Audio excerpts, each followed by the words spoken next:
Netong nakaraang linggo, ang laman ng kwentuhan ng lahat ng barangay sa buong mundo ay ang kanilang import na si Leon Rogers. At sa gabing ito, masusubukan na naman ang kanyang tigas sa kanyang pagpilit sa pagsungkit ng ikalawang panalo para sa buong barangay. Pero makakatapat niya yung rock solid na import naman ng Global Port na si Evan Brock. 0-4 ang kanilang kartada, 1-2 naman ang Ginebra. Both squads looking to end the nightmare sa kanilang kampanya dito sa Commissioner's Cup. Hello everybody from the Cuneta Astrodome. Magu-margin po kasama natin si Dominic Uy. Magu, itong dalawang komponente, they really want to end this nightmare, itong Barangay Ginebra. Hindi inaasahan dahil sa ganda ng pinakita nila in the previous conference, hindi inaasahan na 1 and 2 sila. Ito namang Global Port, they did a coaching change, they did a point guard change. 0-4 naman ang kartada nila. At ang nag-iisang solid para sa Global Port so far through their first 4 games ay ang kanilang import na si Evan Brock. Pero sinasabi, tila isa siyang one-man band. Well, Evan Brock, look at his numbers. 27 points, 22 rebounds, and 2 steals. Solid talaga ang numero nitong si Evan Brock. Pero ang nangyayari sa kanila, kinulang. Puro Evan Brock lang. Hindi pa pwedeng manalo ang Global Port kapag siya lang ang pumupuntos. Just like he said, you know, the key is effort. Effort can correct a lot of things, but you still need to stay focused to be able to win ball games. Tingnan natin kung magpatuloy ang magandang performance neto ni Evan Brock sa kanyang pagtapat naman daw sa sinasabing under-evaluation daw na import ng Barangay Ginebra. Laman ng internet, ng dyaryo, ng lahat ng tindahan, barbershop, kasampa, itong pinagkikwentuhan doon. Well, ito si Leon Rogers. It's one good thing to be playing for the most popular team.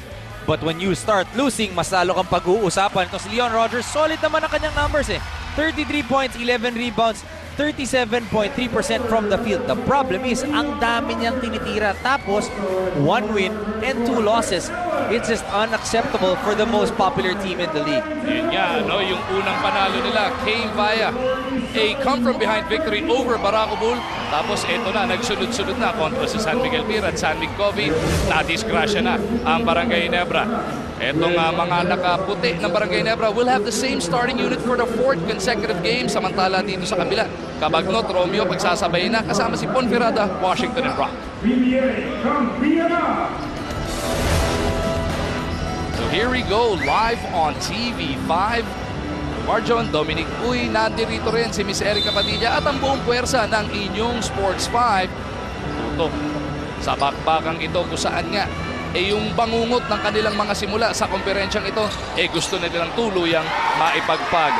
Global Port, Batang Pier wearing those sleeve jerseys. Pangalawang beses na natin nakikita yan. Parang pag tinignan mo, suot pa nila yung warmer nila. But Global Port, you know, more than anything, they did a lot of changes in the offseason. It's really difficult for a team that made a coaching change, point guard change. Kumbaga yung dalawang really that steers you towards the right direction. It may take some time bago nila makuha yung sistema na gusto nila patakbuhin. Lalong-lalo na yung pag-aabang nila sa laro neto ni Alex Cabagnot, who beats Joel Ponferrada to break the ice inside the Cuneta. O simply put, Magu, tignan mo yung 5 na nasa loob ng Global Port. Dalawa lang naman dyan yung naglaro for Global Port last conference. It's really just Jay Wash and Romeo.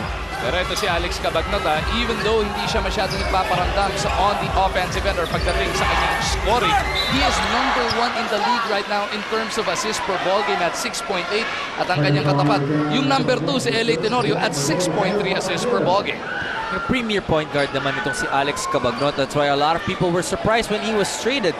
You know, for Alex Cabagnot, the adjustment period is also difficult. First, natututo ka sa bagong sistema. Second, baka iniisip mo yung pagka-trade sa'yo. So he needs to be, yung kanyang mental toughness will come out in his stint now at Global Port. You look at his numbers, nandyan pa rin eh. But you know that he can do more.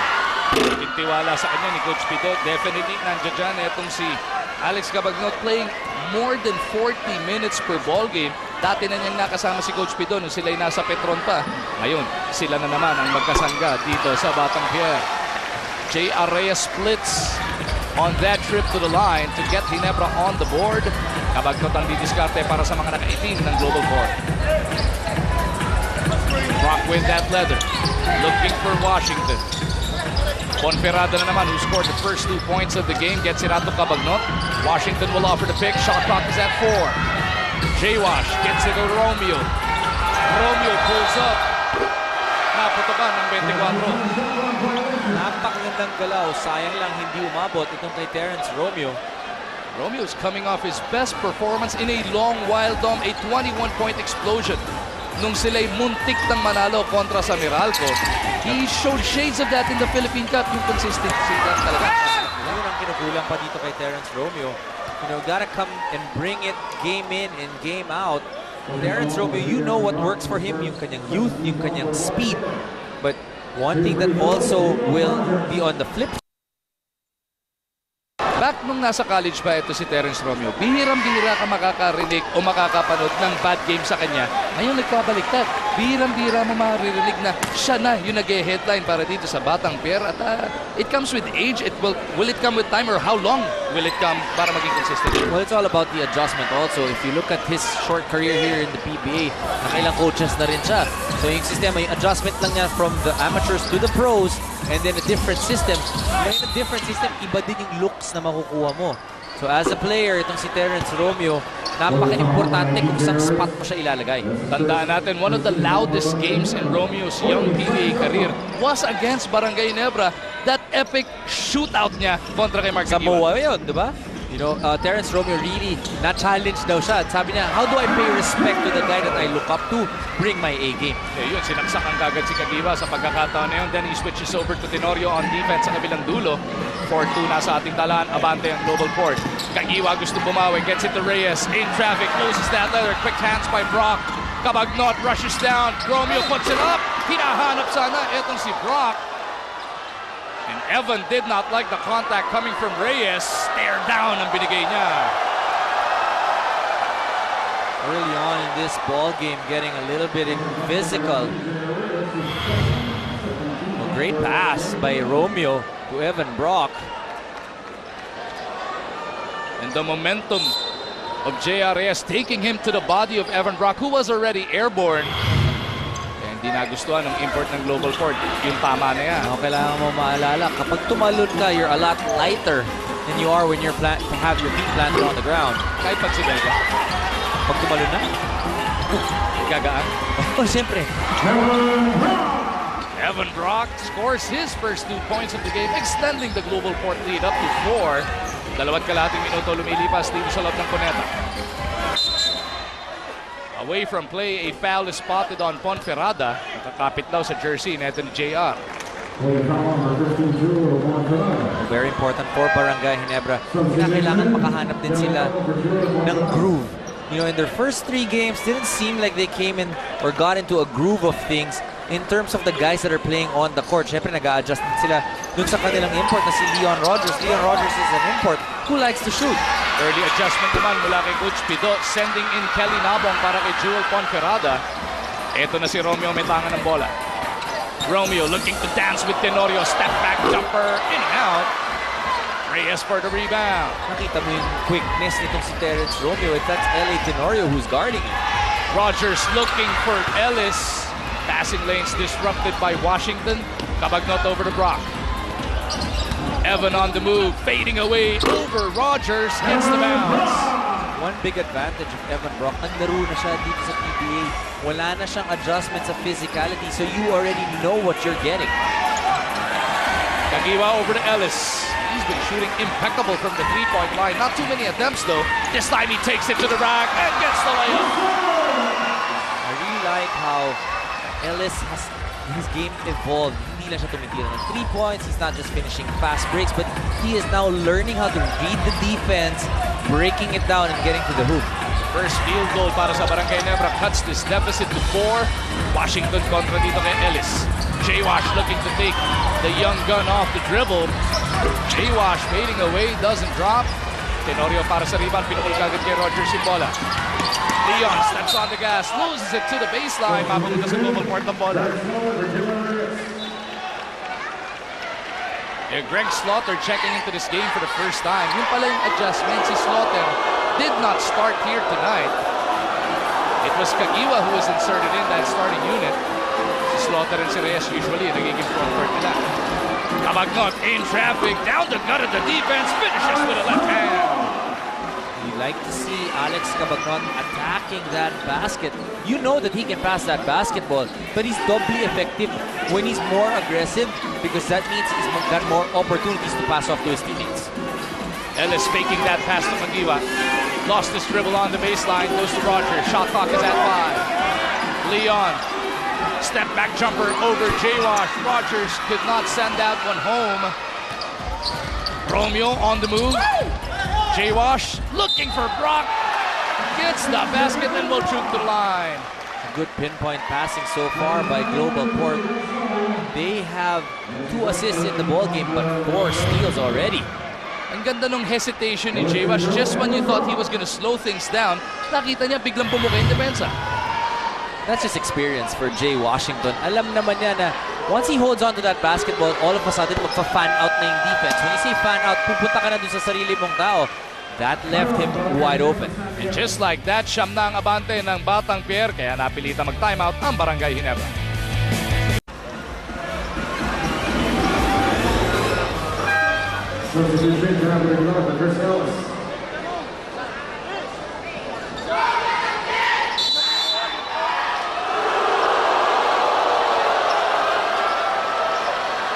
You guys are still watching PBA live on TV5. Sa dalawang magkasunod na talo ng Ginebra, umikot ang bali-balita na baka nga palitan na si Leon Rogers. Obviously, at this point, that rumor is untrue. Ang kailangan lang daw gawin as per Coach Juno is to clarify roles better as they are about to employ a new strategy where Rogers will play the point guard position. Umaasa sila that the mismatch would bother the opponents and at the same time would still give the opportunity for the shooters na gumawa. Umaasa rin sila that the Twin Towers will be forced to post up more at mas pumukpok pa sa loob. Balik sa inyo, Magu and Dom. At ito na yung sinasabi ni Erica, sabay na si Slaughter at Aguilar.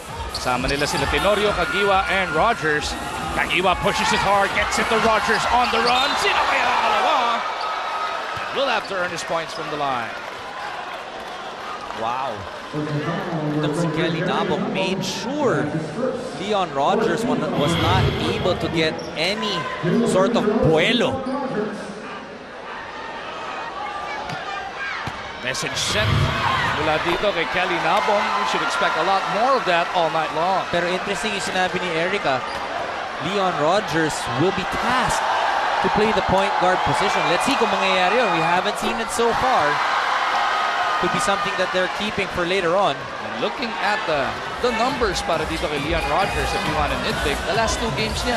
2 games ago kontra sa San Miguel Beerman, he attempted 34 times from the field. Last time around kontra San Miguel Covey, 33 attempts from the field. Tingnan natin, if you're playing point guard, that means less attempts, right? Dapat. Or mas madami. Kasi ikaw na may hawak na yung bola. Pwede ka na hindi na kailangan dumating sa bola dahil nasa iyo na. 33 attempts. Ilan ang total attempts ng Barangay Ginebra? 69. O de, ilan yun?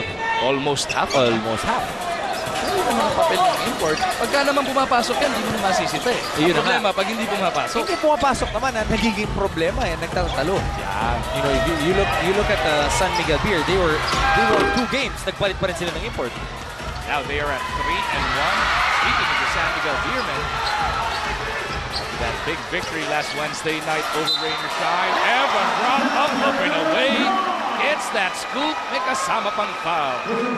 More than anything, yung depensa nitong Barangay Ginebra is just in disarray right now. They have been spraying the floor. That's steal number 5 for Global Port. And look at that. They've been beat on the floor pretty much every single time. Turnovers have been a problem para dito sa Barangay Ginebra versus San Miguel. +9 sila versus San Miguel Coffee. +8 sila. Usually, di ba yung plus maganda? Pero pag sa turnover, baliktad eh. 10 points now for Evan Brock. Kagiwa, nasa kanto, dalawa sumalubong. His pass, another turnover, Dominic. Romeo gets it to Brock. Hard foul on the part of Rogers, making sure walang 3-point play opportunity dyan. Another fast break opportunity. Look at Global Port. They have 11 turnover points. Out of the 16 na pinuntos nila, 11 dun turnover points. Jay Washington playing the lanes once again and Romeo giving that leather up. Kaya ngayon si Evan Brock nasa ating free throw line na naman. There's one knock on Evan Brock. Averaging 27 points, 22 rebounds per contest. Yung free throw shooting niya is only at 65%, but that's actually not too bad. That's almost 2 out of every 3. And if I'm not mistaken, that's actually better than the last time he played here. I think that's an improvement. Diba? Nasa 50 siya nun. Pero ikaw magsabi sa kanya. Hindi, okay lang. Baka sugurin tayo dito. Si Richard na lang pagsabihin natin nun. Ayan. 18-6 na nasa ating talaan. 12 na ang abante ng global board dito. See the turnover story. Bottom of your screen just moments ago. Another turnover sa panig ng Ginebra. Ginebra just careless with the basketball so far. 7th turnover. 26 ang nasa ating tala. Nagsisimula na mamaga ang abante rito ng Batang Pier sa loob ng Cuneta. Tenorio on the move. Drops it off. Chapet. Short jumper is good. And you just knew na itong si L.A. Tenorio wanted to restore order dun sa kanilang ofensa. Spread the floor, broke down the defense, found Japet Aguilar. Custodio, who hit that layup moments ago, gets it over to Romeo. Outside jumper. Di uubra. Rogers para sa rebound. Tenorio on the move. Sasalubungin ni Custodio. Tenorio splitting two defenders. The teardrop. Couldn't get the bounce. Mamaril gets it out to Japet. Here's Rogers for three. Ayaw pa rin talaga. Kagiwa sa kabila. Punches and throws. Three-pointer na natin sa atin ng PLDT Home Evolution turns your ordinary TV into an internet TV. Barangay Ginebra stringing together 5 consecutive points, forcing Coach Pido into this timeout.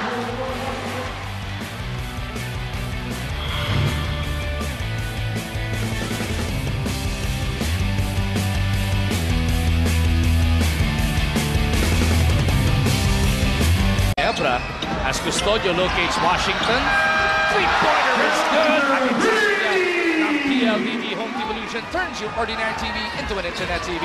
What a great response by Global Port after that 5-0 run of Barangay Ginebra. Oh! And that's an even better response from Japet Aguilar, throwing it down. Di ba yung kay Jay Wash 3 points? Siyempre yung sigaw ng crowd pagkatapos nung alley-oop slam na yun ni Japet Aguilar was just enough to rock this house.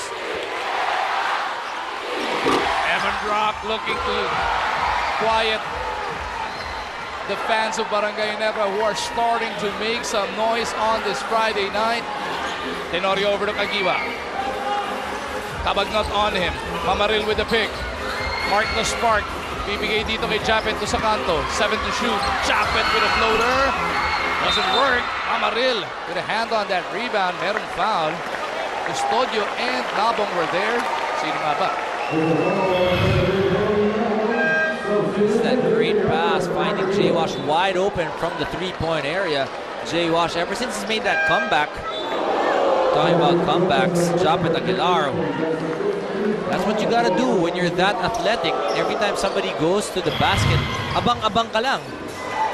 And now the blonde mohawk of J.J. Helterbrand is on the floor for only the second time para sa Barangay Ginebra. Here the Commissioner's Cup, and he immediately announces his presence now.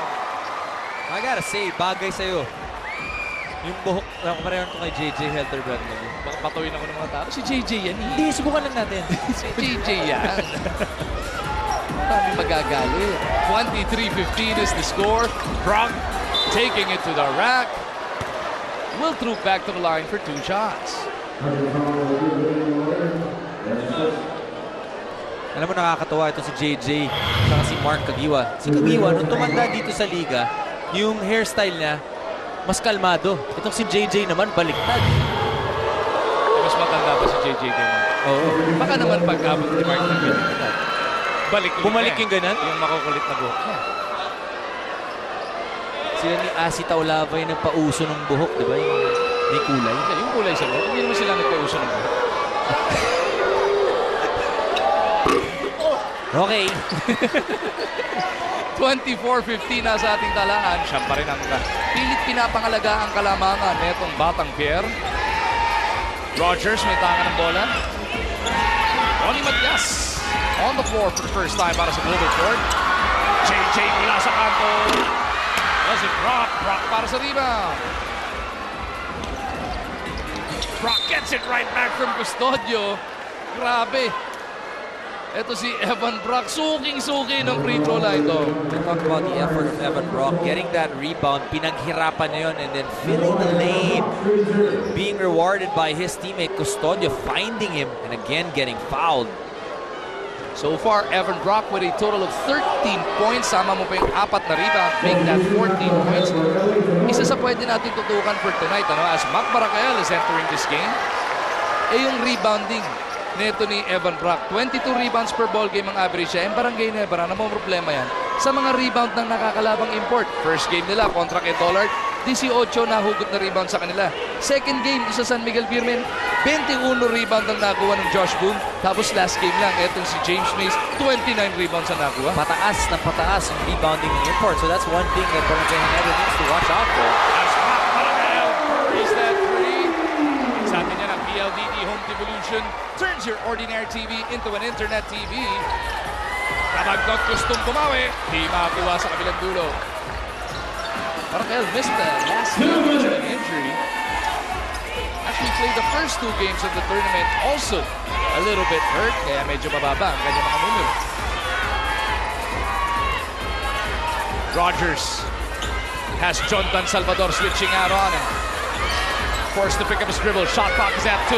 JJ's gotta go. The fadeaway is good. So far, the bench of Barangay Ginebra coming alive, putting a semblance of a fight for Barangay Ginebra, now only down by 6. Brock kontra dito kay Japet. Puts it up. Ayaw. Rebound Barangay. Tutulak agad ang bola. Mac on the attack. Lost his dribble. Goes cross court. Rogers against Kabagnot. He's got the height on him. What a spin by Leon. Everything but the shot sa pagkakataon na yun. Just over a minute remaining dito sa unang yugto ng ating bakbakan sa loob ng Cuneta. Global Port once led by as much as 14, looking to add to this 6-point spread. Kabagnot, inaantay yung pick galing kay Brock. Alex puts his head down, jumps it out, ratapik. At naputukan ng 24 ang Batang Pier. That time, Kabagnot actually had the lane to the basket, but he was looking for his import. Elterbrand with a chance to help Ginebra inch closer here.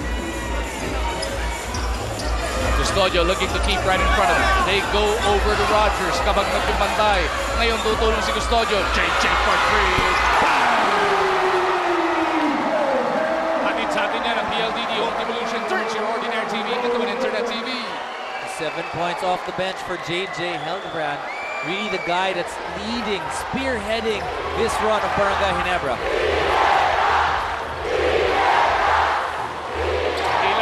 Nang nakaplanta si JJ Hildebrand sa bench ng Barangay Ginebra. Nagpapakilala na naman siya sa mga galamay dito sa loob ng Cuneta. Salvador. Nice spin. Ando dun si Matias to clean it up. Hustle plays is what you always get from Ronnie Matias. JJ na naman against the first quarter clock. This foul taking a 3. Masakit yon for Global Port. You know, when Barangay Ginebra is making this run, you want to temper the crowd a little bit. And when you foul JJ, who's been leading this team, 3 free throws, that's huge. Elterbrand, nothing but net on the first as Josh Urbistondo is making his way into this game. Hindi pa pwede, 3 free throw. Kala nila 2 free throws kaya sumapta agad. Ayun, bumalik din si Rodgers sa heck. Now he can compete.